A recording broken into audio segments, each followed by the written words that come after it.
Pai, Oi. aqui ó, minha lista que a minha mãe mandou anotar de coisa pra fazer que ela vai chegar tarde. Fazer? Logo hoje que eu tirei o dia todo pra me jogar? Ah, não vou fazer nada não. Arrumar a cama, lavar prato, dar um jeitinho na casa e ainda fazer café pra ela chegar ainda, pra quando ela chegar. Não vou fazer nada disso não. Não vai fazer? Então eu vou falar pra ela. Vou falar o quê? Você não vai fazer? Volta aqui, menino velho chato. Não deixa nem jogar em paz. Meu Deus do céu.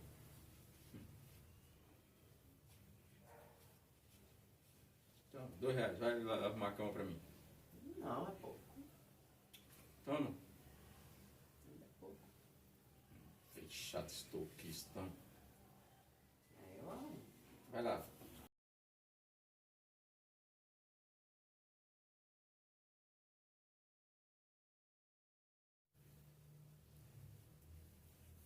Ó, já terminei de arrumar. De arrumar o quê? A cama. E a casa, você deu um jeitinho? Ué, não. Tem que dar um jeitinho na casa, vai dar um jeitinho na casa. É só você fazer. Nossa, a gente não pode nem terminar o joguinho sossegado. Já sei, já. Então, dá um jeitinho na casa. Rapidinho. Vai, vai, vai.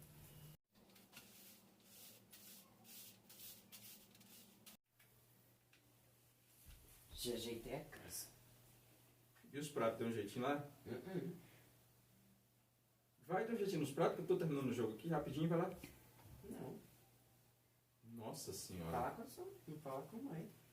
Você não quer ajeitar os pratos? Nossa, até isso. Já sei, já. Vou te falar, viu? Toma, dá um jeitinho lá pra mim, rápido, hein?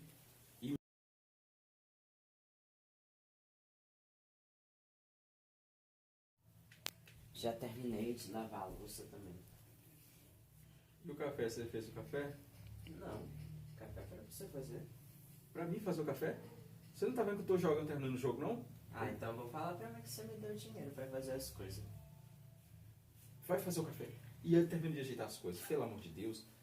Vai fazer esse café e olha só, ó, bico calado, não fala nada, tá? E faz tudo que tiver de fazer aí. Pronto. Não deixa em paz.